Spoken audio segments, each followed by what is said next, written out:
আল্লাহ পাক কোরআন শরীফের ভিতরে বললেন, কুল ইন কুনতুম তুহিব্বুনাল্লাহ ফাত্তাবিউনি ইউহিব্বুকুমুল্লাহ। আল্লাহ বললেন, হাবিব তুমি আমার বান্দা বান্দি দিগকে বলে দাও, ওরা যদি আমায় পেতে যায় আগে যেন তোমায় ভালোবাসে, তোমার ইত্তেবা অনুসরণ করে। তোমায় ভালোবাসলে আমি আল্লাহ পাক তাদের ভালোবাসবো, শুধু ভালোবাসবো না, শুধু ভালোবাসবো না, ওয়া ইয়াগফির লাকুম যুনুবাকুম, আমি আল্লাহ পাক আমার ওই সমস্ত বান্দা বান্দিদের উপরে খুশি হয়ে আমি আল্লাহ পাক ওদের জীবনের সমূহ গুনাহগুলোকে আমি আল্লাহ পাক মাফ করে দিই।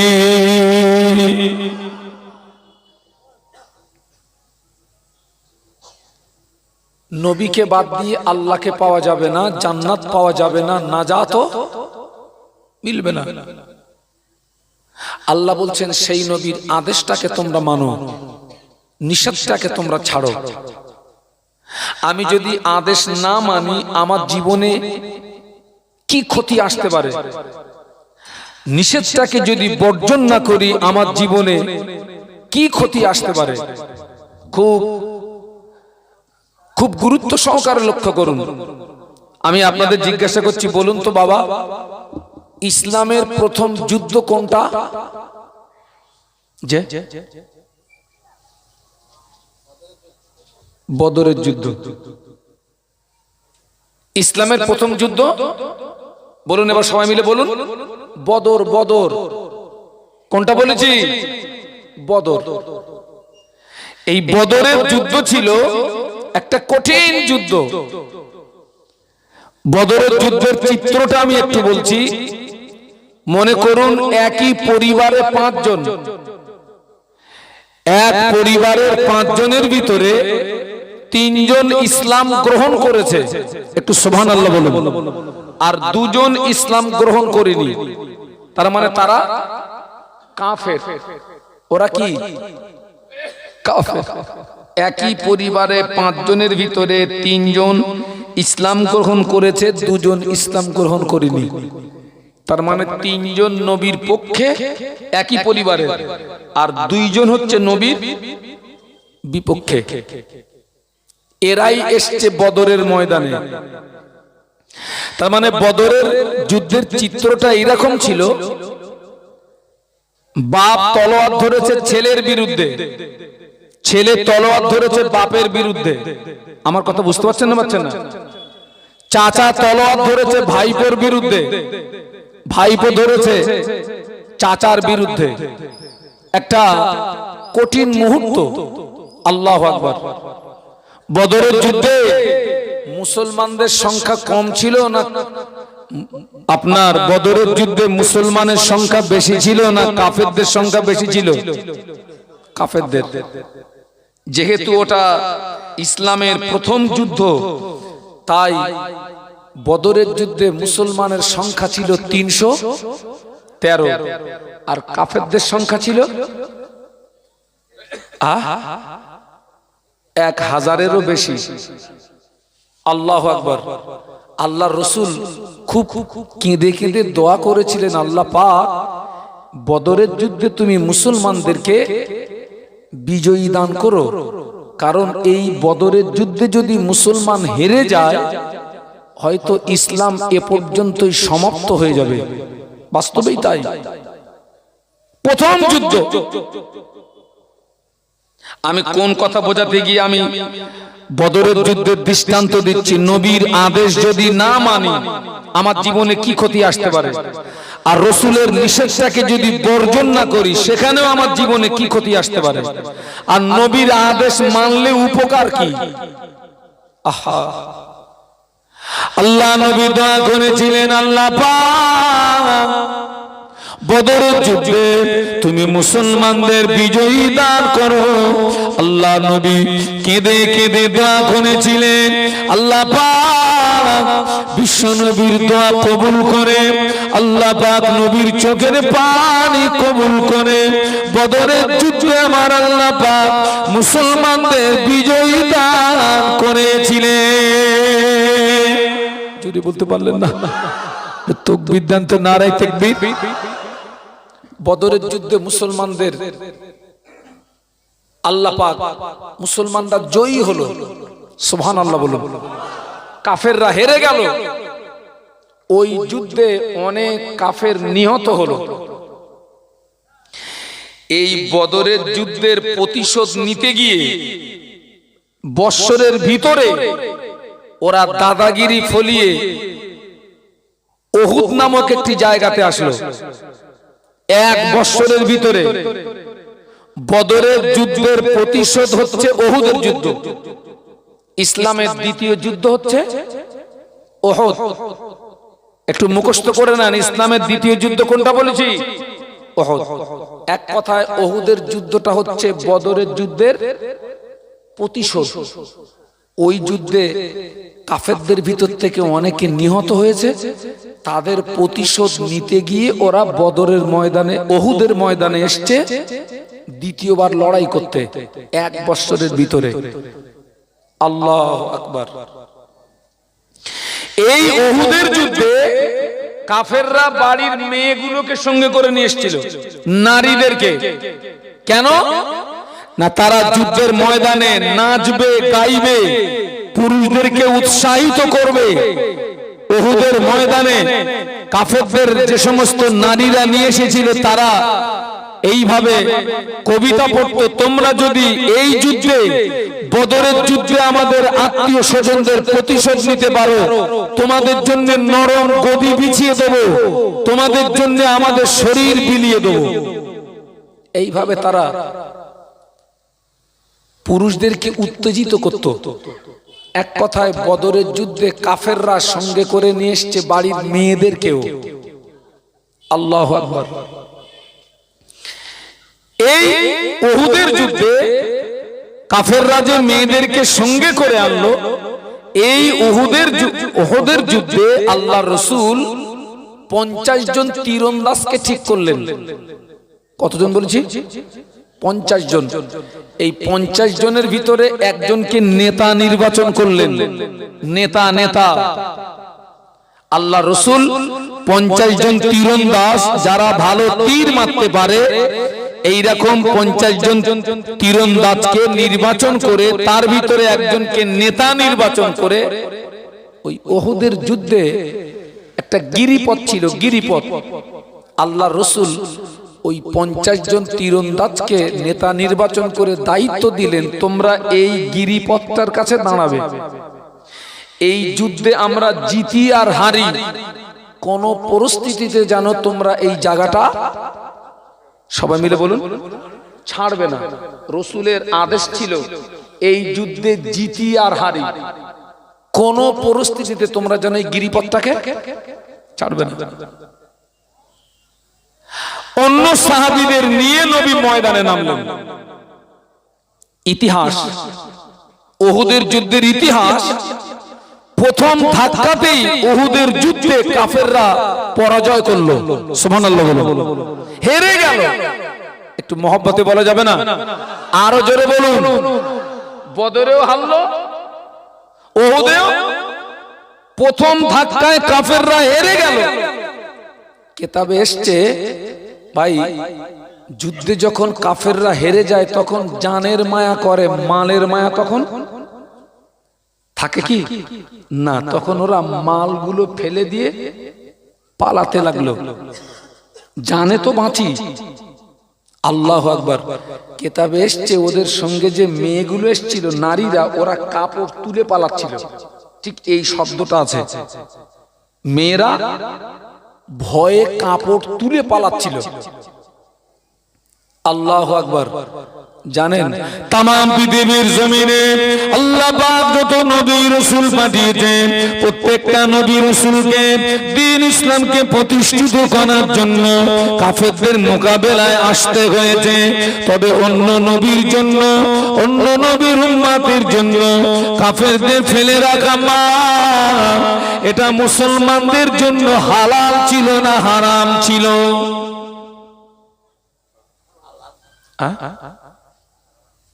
অন্য নবীর উম্মতের জন্য, অন্য নবীদের জন্য কাফেরদের ফেলে রাখা মালটা হারাম না হালাল? হারাম। অন্য নবীর জন্য আর অন্য নবীর কথা বুঝতে পারছেন না? উম্মাতের জন্য কাফেরদের ফেলে রাখা মালটা হারাম। আল্লাহ পাক আমাদের নবীর জন্য, নবীর উম্মতের জন্য আল্লাহ পাক যুদ্ধে ময়দানে কাফেরদের ফেলে রাখা মালটা আল্লাহ পাক আমাদের নবীর জন্য, নবীর উম্মতের জন্য আল্লাহ পাক হালাল করে দিয়েছে। যদি বলতে পারলেন না, আমাদের নবীর জন্য হালাল আর নবীর উম্মতের জন্য হালাল, আর অন্য নবী এবং তার উম্মতের জন্য হারাম। বিধানটা কার? একটু জবান খুলে বলা যাবে না? আরে আপনাদের এলাকায় আজকাল কি রমজান মাস শেষ হয়েছে নাকি? চিচি করতেছেন কেন সব? হ্যাঁ, আমি একটা হাই সুগারের রোগী। বিধানটা কার? আরো জোরে বলুন। এখানে একটা প্রশ্ন আসতে পারে, হুজুর এক নবীর বেলা একরকম আর এক নবীর আর এক রকম কেন? কিন্তু মানতে হবে বিধানটা কার? ও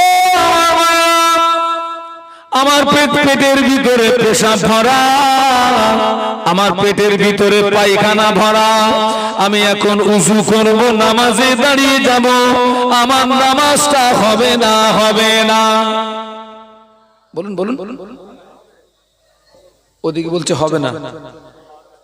আমার পেট ভরা পায়খানা, পেট ভরা পেশাব, আমি উযু করব, নামাজে দাঁড়াবো, আমার নামাজটা হবে না, হবে না। হবে তো? এই দেখো বলছে হবে না। এই ওরে মার তোর, এই স্টাম দে মার। পাগল কোথাকার, হবে না মানে? এই তোর পেটে কি পায়খানা নেই? হ্যাঁ, পেট ভরা আমাদের পায়খানা, পেট ভরা আমাদের পেশাব, আমি উযু করব, নামাজে দাঁড়াবো, নামাজ হবে। কিন্তু আমি নামাজে দাঁড়িয়ে গিয়েছি, আমার সামনের দরওয়াজা দিয়ে যদি এক ফোঁটা পেশাব বেরিয়ে যায়, পিছনের দরওয়াজা দিয়ে যদি একটু হাওয়া বেরিয়ে যায়, নামাজ হবে নাকি? যে কেন বেরিয়ে পড়েছে? ও তাহলে ভিতরে থাকলে দোষ নেই, বেরুলি দোষ। আরে কথা বুঝতে পারছেন না? আমার পেট ভরা পায়খানা, পেট ভরা পেশাব, উযু করব, নামাজে দাঁড়াবো, নামাজ হবে। কিন্তু আমি উযু করে নামাজে দাঁড়িয়ে গিয়েছি, আমার যদি এক ফোঁটা পেশাব বেরিয়ে যায়, পিছনের দরজা দিয়ে একটু হাওয়া বেরিয়ে যায়, নামাজ? এই বিধানটা কার? এত আস্তে কেন? আরো জোরে বলুন, আরো জোরে বলুন, বলুন আল্লাহ, আল্লাহ, আল্লাহ। ও আমার মায়েরা, এই যুবকেরা, জওয়ানেরা, আমাদের রক্ত পান করাটা হারাম না হালাল? এই ঠিকঠাক করে উত্তর দেবেন। আজ কিন্তু মারামারি হবে, বল হারাম, আমি বলছি হালাল। দলিল দেবো আমি। আপনারা বলছেন হারাম, আমি বলছি হালাল। ও আমার মায়েরা, হ্যাঁ হ্যাঁ, আপনাদেরও ঠিক, আমারটাও ঠিক। আমরা যখন মায়ের পেটের ভিতরে ছিলাম, মায়ের পেটের ভিতরে আমাদের খাদ্য ছিল মায়ের মাসিকের নাপাক রক্ত, মায়ের পেটের ভিতরে খাদ্য ছিল মায়ের মাসিকের নাপাক রক্ত। ওই সময় আমাদের জন্য রক্ত পান করা ছিল হালাল। যেদিন পৃথিবীকে ভূমিষ্ঠ হয়েছে, ওই দিন থেকে এক ফোঁটা রক্ত পান করা হারাম। এ বিধানটা অন্য কারো নয়, বিধানটা হলো আমার। আরো জোরে, আরো জোরে বলুন। এই কথা বুঝতে পারছেন না? মার পেটে কি খেয়ে বেঁচেছিলাম? রক্ত, ওটা ছিল হালাল। যেদিন ভূমিষ্ঠ হয়েছি, একটুখানি মনে করুন কারবালার ইতিহাস। কারবালার ইতিহাস, ইমাম হোসাইন রাদিয়াল্লাহু আনহু এজিদ বাহিনীকে মেরে লোপাট করে হুজুর যখন ময়দানে নামবেন, তাঁবুর ভিতরে গিয়ে স্ত্রীর কাছ থেকে বিদায় নিতে গিয়েছেন, আমাকে বিদায় দাও, আমি ময়দানে যাচ্ছি। হুজুরের স্ত্রী বললেন, প্রাণের স্বামী, আপনি ময়দানে যাচ্ছেন যান, আমি আপনাকে নিষেধ করতে পারবো না, তবে একটা কথা, আজ কয়েকদিন হলো আপনার আলী আসগার পানির তৃষ্ণায় বড় কষ্ট পাচ্ছে, আমার স্তনে তেমন দুধও নেই, আপনি ময়দানে যাচ্ছেন যান, আপনার আলী আসগারের জন্য একটুখানি পানির ব্যবস্থা করে যান। ফোরাত নদীতে আল্লাহর অফুরন্ত রহমতের পানি প্রবাহিত হচ্ছে, একটু পানি। ইমাম হোসাইন রাদিয়াল্লাহু আনহু হাতের তালুতে সন্তান আলী আসগারকে নিয়ে এজিদি বাহিনীর সামনে দাঁড়িয়ে বললেন, এজিদি বাহিনী, আমার হাতের দিকে লক্ষ্য করো, এটা রসুলের আওলাদ। কার আওলাদ? জোরে বলুন। আমার সঙ্গে তোমাদের দুশ্মনী থাকতে পারে, এই ছোট্ট মাসুম বাচ্চার সঙ্গে তোমাদের তো দুশ্মনী থাকার কথা নয়। ফোরাত নদীতে আল্লাহর অফুরন্ত পানি প্রবাহিত হচ্ছে, একটুখানি ফোরাতের উপকূলটা ছেড়ে দাও, আমার বাচ্চাকে একটু পানি পান করাতে দাও না। ইমাম হোসাইন হুজুরের কথা এজিদ বাহিনীর হৃদয়ে রেখাপাত করিনি। একটা তীর এসে হুজুরের কলিজা, ছেলের কলিজায় বুকে বিঁধে গেল, বুকটা বড় হয়ে গেল, জনমের মতো বিদায়, আখিরি বিদায়। ও শ্রীরামপুরের যুবকেরা, ইমাম হোসেন রাদিয়াল্লাহু আনহু বড় বাচ্চা, রক্ত মাখা বাচ্চা, খুন মাখা বাচ্চাটাকে নিয়ে বিবির কাছে এসে বলে, বিবি, এ নাও তোমার বাচ্চা, তোমার বাচ্চাকে এমন পানি পান করিয়ে এনেছি, আর জীবনে কোনোদিন তোমার বেটা পানি পানি বলে আর ডিস্টার্ব করবে না। বিবি, বিদায় দাও, আমি ময়দানে চলে যাচ্ছি। হুজুর আমার ময়দানে নামলেন। হুজুর আমার ময়দানে নেমে এক মুহূর্তের ভিতরে এজিদ বাহিনীকে মেরে লোপাট করে ফেলেছেন। বলুন সুবহানাল্লাহ। কিছুক্ষণের ভিতরে ফোরাত নদীর উপকূলটা পুরো ফাঁকা হয়ে গেল। একটু আস্তে বলা যাবে না? এ ছেলেরা মহব্বতে বলা যাবে না? একা পুরো মেরে লোপাট করে ফেলেছেন। কিছুক্ষণের জন্য ফোরাত নদীর উপকূলটা, হুজুর সওয়ারি থেকে নেমেছেন, আজলা ভরে একটু পানি তুলেছেন, উদ্দেশ্য নিজে একটু পান করবেন, আর ওই তাবুতে যদি একটু পানি পৌঁছে দেওয়া যায়, কারণ তাবুর ভিতরে আছে শিশু আর নারী 32 জন। কজন?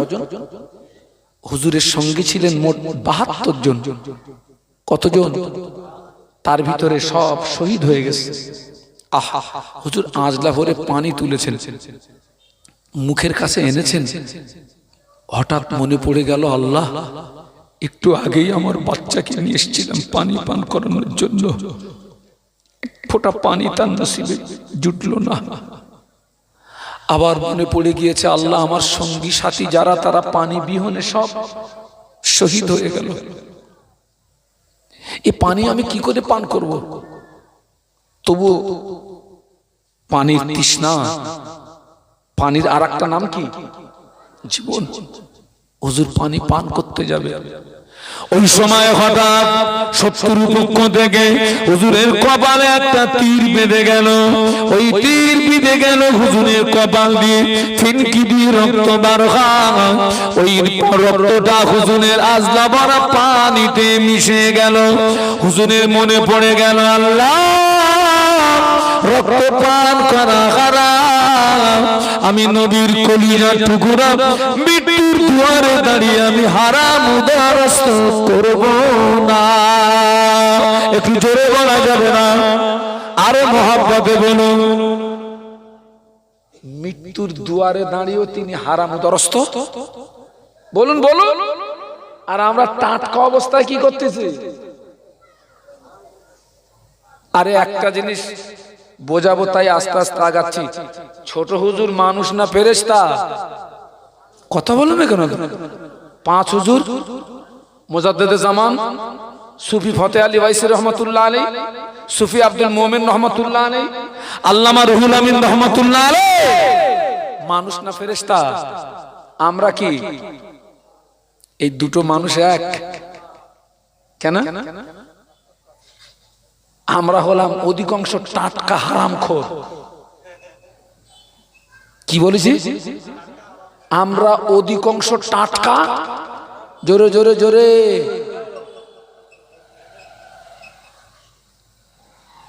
কে রাগ হচ্ছে নাকি? আমি কি সবাইকে বলেছি? অধিকাংশ, তার মানে তার ভিতরে কিছু ভালো আছে। টাটকা হারামখোর।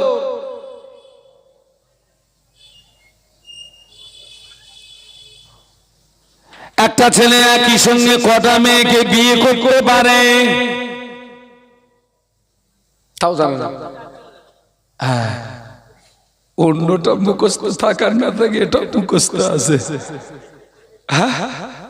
কটা?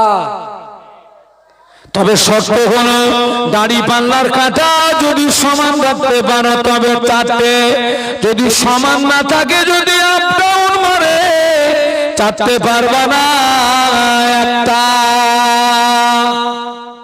এই খোকা, আপ ডাউন মারা বোঝো? দাড়ি পাল্লার কাঁটা যদি সমান রাখতে পারো তাহলে একজন পুরুষ 4টে মেয়েকে, আর দাড়ি পাল্লার কাঁটা যদি সমান না রাখতে পারে একটা। দাড়ি পাল্লার কাঁটা সমান মানে কি? সমান চোখে দেখতে হবে। তার মানে এক বিবির দিকে 5 মিনিট আর একটার দিকে 5 মিনিট, এরকম। কি সে? এক কথায় 4টে স্ত্রীর সমান হক। মধ্য কথা হচ্ছে হক। হক কি? হক আদায় করতে হবে। ভাই আজকের যাদের 2-3টে করে বিয়ে, দেখা যায় ছোটটা হচ্ছে সোনার মধু, বড়টা শাড়ি জোটে না। বাস্তব না অবাস্তব? ওর জন্য 4টে না, ওর জন্য কটা? একটা। তবে আল্লাহ পাকের বিধান হলো একই সঙ্গে 4টের বেশি তাকবীর।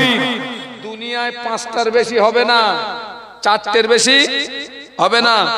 আর জান্নাতে একই সঙ্গে কটা? 70টা করে আল্লাহ হুদ দান করবে। একটু জোরে বলুন সুবহানাল্লাহ। বাবা কোন কথা বলতে গিয়ে এই পর্যন্ত এসেছি, ওয়াজ যেন হারাবেন না। প্রত্যেকটা নবীকে, দ্বীন ইসলামকে প্রতিষ্ঠিত করার জন্য কাফেরদের মোকাবেলা করতে হয়েছে, কিন্তু কাফেরদের ফেলে রাখা মালটা অন্য নবীর জন্য, অন্য নবীর উম্মতের জন্য ছিল হারাম। আল্লাহ পাক আমাদের নবীর জন্য আর নবীর উম্মতের জন্য কাফেরদের ফেলে রাখা মালটাকে আল্লাহ হালাল করেছেন। একটু জোরে বলুন। ওই গিরিপথে কজন মনে নেই? 50। একজন নেতা, রসুলের আদেশ ছিল কি? এই যুদ্ধে জিতি আর হারি জায়গা জানো ছাড়বে না। রসুল অন্য সাহাবীদেরকে নিয়ে ময়দানে নামলেন। প্রথম ধাক্কায় জিতে গেলেন। সুবহানাল্লাহ বলো। এই জিতে যখন গেলেন, কাফেররা তখন মাল ফেলে দিয়ে পালাচ্ছিল, মেয়েরা কাপড় উঁচু করে পালাচ্ছিল। সাহাবীরা তখন ওই কাফেরদের মালগুলো কুড়াতে লাগলেন। কাফেরদের ফেলে রাখা মালগুলোকে কুড়াচ্ছে। ওই 50 জন যে গিরিপথে দাঁড়িয়ে আছে, অটোমেটিক ওনাদের মধ্যে দুটো দল হয়ে গেল। এক দল বলছেন, মায়েরা আছেন, মায়েদের কাছে একটা খাতা নিয়ে যান, কাফেরদের ফেলে রাখা মালগুলো নিয়ে নিচ্ছে, মায়েরা দেবেন, ওনাদের হবে। একজন 100 টাকা দাঁড়িয়ে থাকলে 11 নম্বরে 1000 কে আছে? হবে না। বাহ, 11-12 হয়ে গেছে। ওই মাল কুড়াবো। 11-12 জানাকে ওই যে কই আলোচনা করেছিলেন তিনি, ওই যে 11 দেখুন, চিনতে পেরেছেন আদেশটাকে? আপনারা লক্ষ্য করুন। রাসূল বলেছিলেন 11-12 আমি এই যুদ্ধে জিতি আর হারি। 13 নম্বরে কি আছে তোমরা জানো? 1000। ওই 13 আমি তোমাদের অনুমতি দিতে পারবো না। কি নাম? 50 জনের ভিতরে দুটো দল তৈরি করো। হাবিবুল্লাহ গাজী, আমার হাবিবুল্লাহ ভাই, দুটো দল তাকবীর দেন, নারায়ে তাকবীর। বিশ্বনবী দিবস জিন্দাবাদ, দাতা গণ জিন্দাবাদ। যখনই ওরা ছেলেরা কামাল কুড়ানোর জন্য শামিল হলো, ওই সময়টা গিরিপথটা কিছুটা খালি হয়ে গেল। কাফেরগুলো মানুষ হাত তোলেন, পিছন দিকে আল্লাহ পাকের দরবারে ছবি হয়ে আক্রমণ শুরু করলো। এই আমার ভাইদের বলছেন না, ওরা কি নাম ওই জায়গাটা আমার সিদ্দিক ভাই, আমার ছোট ভাই, মালের লোভে আল্লাহ পাক এদের দান কবুল করুন, আল্লাহ এদের মুআশা পুরা করুন, এদের আয়ুর্জিতে বরকত দিন, এদের সময়তে বরকত দিন, এদের সংসারে উন্নতি দিন, এদের আব্বা মা দাদু দাদি যারা জনমের মতো বিদায় নিয়ে কবরে, কবরগুলো জান্নাতের গোলাপ ফুলের বাগান করে দিন। বলুন আমি আল্লাহ এদের সংসার অভাব দেবেন না। এদের যুদ্ধের ঘন্টা যখন বেজে উঠবে বেরিয়ে পড়বে। ও আমার ভাইরা, হানজালা রাদিয়াল্লাহু তাআলা আনহু বাসর ঘর ফেলে দিয়ে নতুন বিবিকে ফেলে দিয়ে দ্বীন ইসলামকে প্রতিষ্ঠিত করার জন্য যুদ্ধে ময়দানে নেমে পড়লেন। হুজুর যুদ্ধ ময়দানে নেমে পড়ে কয়েকজন কাফেরকে জাহান্নামের টিকিট কেটে পাঠিয়ে দিলেন।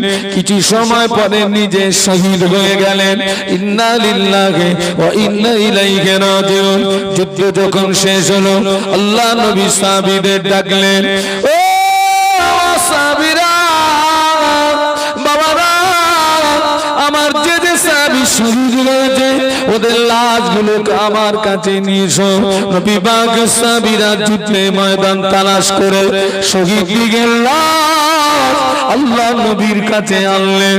হানজালা হুজুরের লাশ পাওয়া যায় না, হানজালা হুজুরের লাশ পাওয়া যায় না।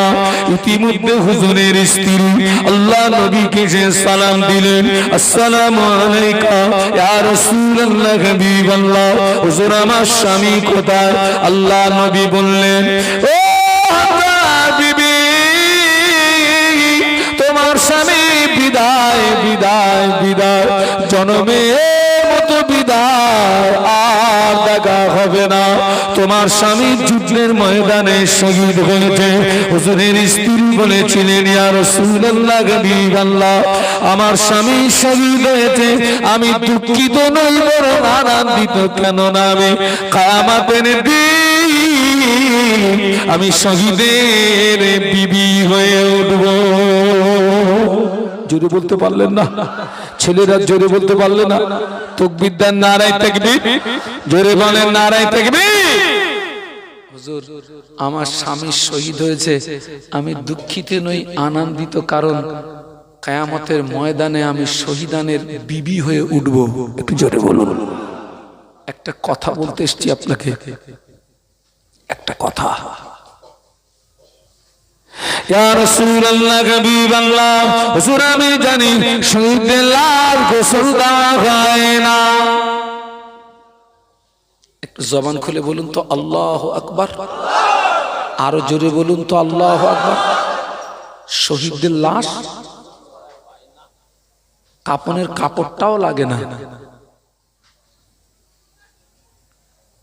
বিনা গোসলে, বিনা কাপনের কাপড়ে, রক্তমাখা ক্ষতবিক্ষত অবস্থায় কবরে রাখা হবে। কিয়ামতের ময়দানে শহীদরা রক্তমাখা ক্ষতবিক্ষত চেহারা নিয়ে উঠবে। আল্লাহ জিজ্ঞাসা করবে, তোমাদের এই অবস্থা কেন? আল্লাহ জানে না, জানে না। বান্দা বলবে, আল্লাহ, দ্বীন ইসলামকে প্রতিষ্ঠিত করার জন্য যুদ্ধের ময়দানে কাফেরদের তলোয়ারের আঘাতে শহীদ হয়েছিলাম, সেই রক্তমাখা চেহারা নিয়ে তোমার দরবারে হাজির। আল্লাহ বলবে, তোরা আমার কাছে কি চাস? শহীদরা বলবে, আল্লাহ কিছুই চাই না, আর একবার যদি জীবন দিয়ে পৃথিবীতে পাঠাতে, এই জীবনটা তোমার রাস্তায় আর একবার বিলিয়ে দিতাম। আল্লাহ বলবে, না আর নয়, আমি খুশি হয়ে গিয়েছি, যা, আমার 8টা জান্নাতের দরওয়াজা খোলা, যেটা দিয়ে খুশি ওইটা দিয়ে আমার রহমতের দর জান্নাতে চলে যা। হানজালা খুজুনের বিবি বলেছিলেন, ইয়া রাসূলুল্লাহ, হাবিবাল্লাহ, আমার স্বামী শহীদ হয়েছে, আমি দুঃখিত নই, আনন্দিত, কেননা আমি কিয়ামতের ময়দানে আমি শহীদের বিবি হয়ে উঠব। তবে একটা কথা বলতে এসেছি হুজুর, আমি জানি শহীদের লাশ গোসল দেওয়া হয় না। আমার স্বামী কি জানো, বিনা গোসলে দাফন দেবেন না, কেননা আমার স্বামীর উপরে গোসলটা ফরজ আছে। হুজুর ওই রাতে স্ত্রী সহবাস করেছিলেন, কিন্তু যুদ্ধের দামামা যখন বেজে গেছে, ঘন্টা যখন বেজে গিয়েছে গোসল করা, আই জোরে বলেন, টাইম পাইনি, নবী ডেকেছেন, বেরিয়ে পড়ো। কার হুকুম মানছে? দেখুন নবীর হুকুম মেনে তার জীবনে কতটা উপকার হলো। আর নবীর আদেশ মানেনি, উহুদের ময়দানে নিজেদেরকে কি করলো? মেরে দিল। আজ পর্যন্ত উহুদের যুদ্ধের শেষ ফলাফল মুসলমানদের অনুকূলে ছিল, ইসলামী ইতিহাসে তা পাওয়া যায় না। কারণ ওরা নবীর আদেশ অমান্য করেছিল। স্ত্রীর সহবাস করলেন, নবীর আদেশ মানতে গিয়ে গোসলটাও হলো না, বেরিয়ে পড়লেন, শহীদ হলেন। আল্লাহ নবী সাহাবীদের ডাকলেন, ও সাহাবীরা, বাবারা, যুদ্ধের ময়দান তালাশ করো, হানজালার লাশটাকে নিয়ে এসো। নবী পাকের সাহাবীরা যুদ্ধের ময়দান তালাশ করে হুজুরের লাশ পাওয়া যায় না। ইতিমধ্যে ফেরেশতা জিবরাইল আমিন আলাইহিস সালাম আল্লাহ নবীকে যে সালাম দিয়ে বলেন, আসসালামু আলাইকা ইয়া রাসূলুল্লাহ, হাবিবাল্লাহ, হুজুর বেয়াদবি মাফ করুন, হানজালার লাশ এখনই পাওয়া যাবে না। আল্লাহ পাক হানজালার উপরে তো খুশি হয়ে গিয়েছেন, আল্লাহ পাক হানজালার উপরে এত রাজি হয়ে গিয়েছেন, আল্লাহ পাক খুশি হয়ে রাজি হয়ে আল্লাহ তার ফেরেশতা মারফত হানজালার লাশটাকে জমিন থেকে উঠিয়ে আসমানে নিয়ে গিয়ে ফেরেশতা দ্বারা রহমতের পানি দিয়ে গোসল দিচ্ছে।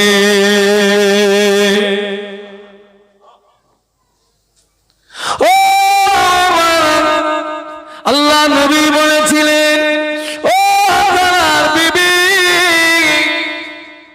তোমার নসিব বড় খুশনসিব, তোমার স্বামীকে পৃথিবীর কোন পানিতে গোসল দেওয়া হয় না, পৃথিবীর কোন মানুষে গোসল দেয় না, পৃথিবীর কোন মানুষে গোসল দেয় না, পৃথিবীর কোন পানিতে গোসল হয় না। ও হানজালার বিবি, আল্লাহ পাক তোমার স্বামীর উপরে খুশি হয়ে আল্লাহ তার ফেরেশতা মারফত হানজালার লাশটাকে উঠিয়ে দিয়ে ফেরেশতা মারফত আসমানে বরকতের পানি দিয়ে তোমার স্বামীর গোসলের ব্যবস্থা করে দিয়েছে। যদি বলতে পারলেন না, মহব্বতে বলতে পারলেন না, তাকবীর দেন, নারায়ে তাকবীর। আজও মিলিয়ে নেন, যারা নবীর আদেশ দুনিয়ায় মানে, নবীর উম্মত, তারা প্রত্যেকটা কাজে আল্লাহ তাদেরকে সফলতা দান করেন। একটু জোরে বলুন, আরো জোরে বলুন। আপনাদের খুব মনে পড়ে দাদা হুজুর নবীর আদেশ মেনেছিলেন না মানেনি? নিষেধটা ছেড়েছে না ছাড়েনি? হ্যাঁ, মুজাদ্দেদে জামানের বুক লক্ষ্য করে বন্দুকের টিকাট টেনেছিল কে? এই মনে নেই আপনাদের? কে? গোবরডাঙ্গার কোন বাবু? মেজো বাবু। টিকাটটা টেনেছিল, ফায়ারটা হয়েছিল, গুলি মুজাদ্দেদে জামানের শরীরে লেগেছিল। কেন? এই খোকা একটা বন্দুক আনতো এখানে। এই বন্দুক আনতে হবে না, একটা আদলা ইট আন। এই দেখ অবস্থা, দেখ। হাগা বন্দুকের নল মুজাদ্দেদে জামানের বুক লক্ষ্য করে টিকা টানলো, ফায়ার হলো, গুলি মারলো, কিন্তু ওই গুলি আমার মুজাদ্দেদে জামানের শরীরে স্পর্শ করে নাই। একটু আস্তে করে বলুন সুবহানাল্লাহ, জোরে বলেন। আজকের সেই গুণটা আমাদের মধ্যে আছে। হ্যাঁ,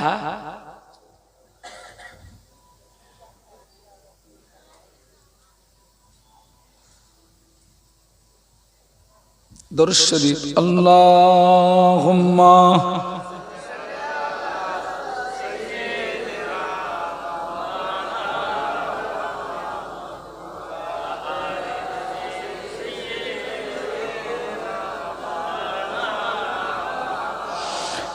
মোহব্বতের সঙ্গে আল্লাহুম্মা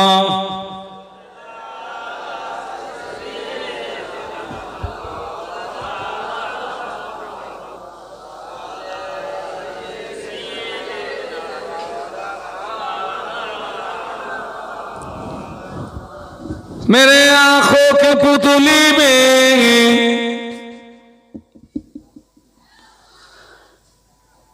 जलवा मोहम्मद का,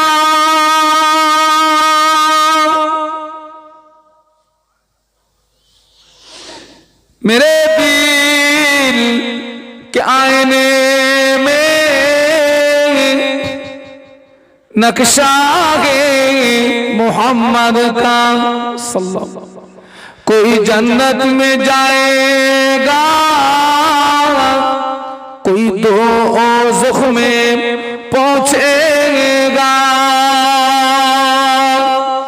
मदीने की तरफ दौड़ा दीवाना मोहम्मद का। अल्लाहुम्मा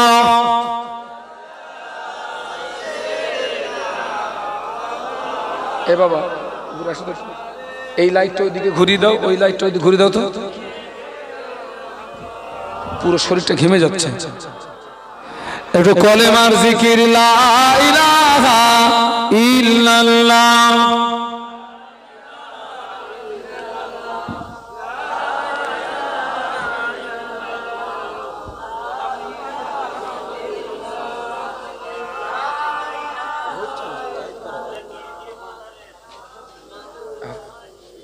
আসলে বাবা, এই সমস্ত লাইটগুলো শরীরের পক্ষে খুব ক্ষতিকর, স্বাস্থ্যের পক্ষে। আর এই সমস্ত লাইটগুলো দেয় কেন জানেন?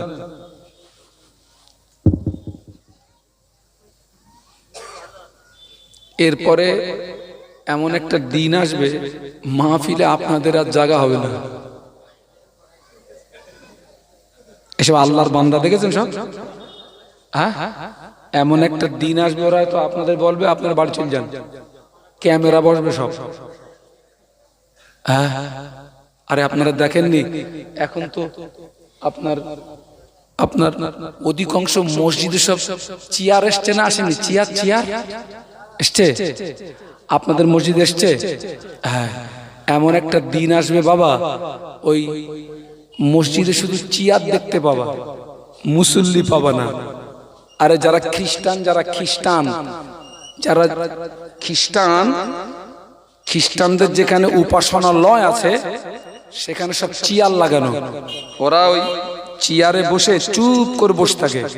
আমার ভয় হয় আমাদের মসজিদগুলো খ্রিস্টানদের উপাসনার সঙ্গে একটা মুসাব্বা হয়ে যাচ্ছে, চেয়ারে নামাজ। বাবা, কিতাবপত্র দেখে যতটুকু বুঝেছি, কারোর যদি বসে নামাজ, মাটিতে বসে নামাজ পড়ার ক্ষমতা থাকে, এরপরেও যদি মাটিতে বসে নামাজ না পড়ে যদি চেয়ারে বসে নামাজ পড়ে, ওর নামাজটা হবে না।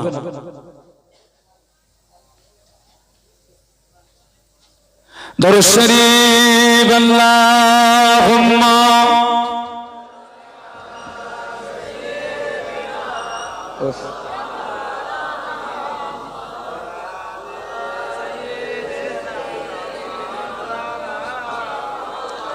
একটু জবান খুলে বলুন আল্লাহু আকবার, আরো জোরে বলেন আল্লাহু আকবার। তাহলে একজন সাহাবী নবীর আদেশ মেনেছেন, তা তিনি শহীদ হয়েছেন। গোসল হচ্ছে কোথায়? আসমানে। দিচ্ছেন কারা? ফেরেশতারা, আর একদল সাহাবী নবীর আদেশ মানেননি, লাভবান না ক্ষতিগ্রস্ত? এইবার ওইটা আমাদের জীবনে আনুন। আমার কথা বুঝতে পারছেন না? আরে ভাই, আজকের আমরা যে মাসটায় বসেছি, এ মাসটা হচ্ছে নতুন মাস। গতকাল পর্যন্ত ছিল রবিউল আউয়াল, তাই না? আজকের কিন্তু রবিউল আউয়াল না, আজকের কি? এটা নতুন মাসে এসছি বাবা। ওই মাহে রবিউল আউয়ালে সারা দেশব্যাপী বিশ্ব নবী দিবস উদযাপিত হয়েছে না হয়নি? জোরে জোরে বলুন। হয়েছে। আমাদের তো এক এক রাতে এক এক জেলা, আবার এক এক জেলায় প্রত্যেক রাতে দুটো করে মাহফিল করেছি। কোনদিন ডায়মন্ড হারবার, কোনদিন বাঁকুড়া, কোনদিন দক্ষিণ চব্বিশ পরগনা ঢোলা, তারপর দিন আবার দুদিনের জন্য পূর্ব মেদিনীপুর ছুটেছি। সারা দেশব্যাপী নবী দিবস উদযাপিত হয়েছে। আচ্ছা একটা কথা বলুন তো ভাই, আবু জাহাল নবীর সম্পর্কে কি হয়? আরো জোরে বলুন। আবু লাহাব, আমিরে হামজা, আব্বাস রাদিয়াল্লাহু আনহু। তাহলে মোট কজনের নাম বলেছি? জোরে। এই চারজনের মধ্যে, এই চারজন কি এক দল না চারজনের মধ্যে দুটো দল? দুটো দল। দুটো দলে কজন কজন? দুজন দুজন। দুজন কোন দিকে যাবে? আবু জাহাল আবু লাহাব কোথায় যাবে? জোরে জোরে জোরে। কেন?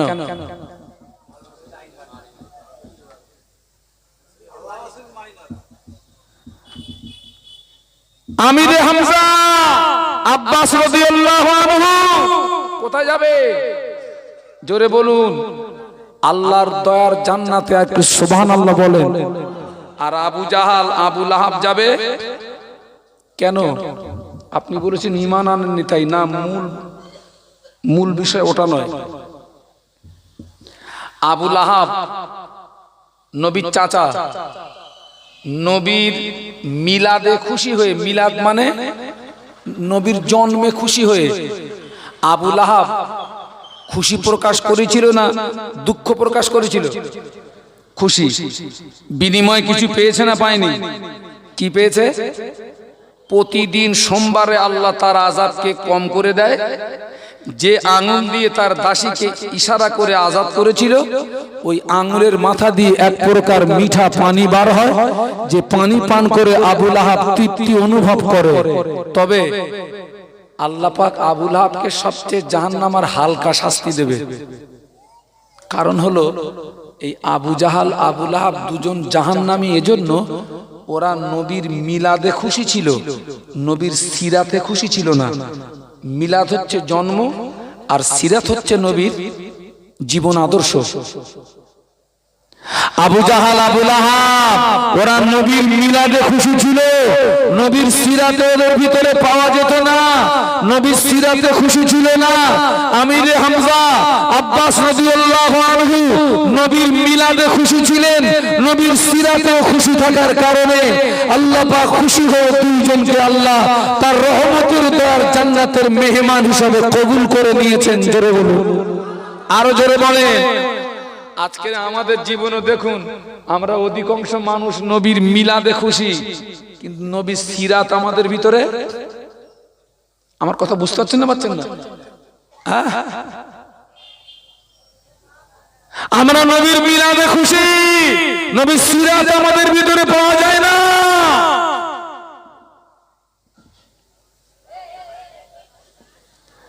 আজকের যার স্মরণে মাহফিল, ছোট হুজুর পীর কেবলা রহমাতুল্লাহ আলাইহি, তিনি মিলাদেও খুশি ছিলেন, সিরাতেও খুশি ছিলেন। তার জীবনটা ছিল নবীর জীবন আদর্শের উপরে প্রতিষ্ঠিত, যার কারণে আল্লাহ খুশি হয়ে তিনি চামড়ার চোখে আমার নবীকে দেখতেন। একটু জোরে বলুন, আরো জোরে বলুন।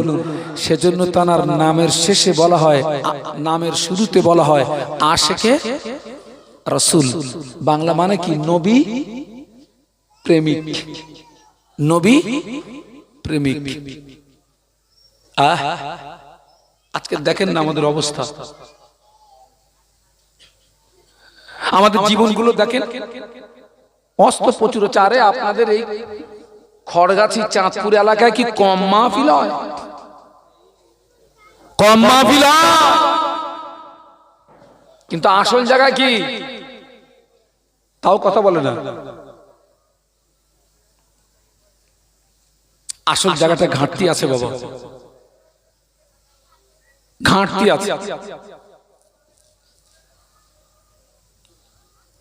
আমার নবী আপনার নবী দিন দুনিয়ার বাদশাহ হাবিবুল্লাহ জনাবে মুহাম্মদ রাসূলুল্লাহ সাল্লাল্লাহু আলাইহি ওয়াসাল্লাম মদিনার মসজিদে নববী শরীফে আযান হয়ে গেল। মদিনার মসজিদে নববী শরীফে মুয়াজ্জিন হযরত বেলাল রাদিয়াল্লাহু আনহু হাবশী বেলাল মদিনার মসজিদে নববীতে যখন আযান দিতেন, বেলালের আযানের আওয়াজ আল্লাহ পাকের আরশ মুআল্লাতে পৌঁছে যেত।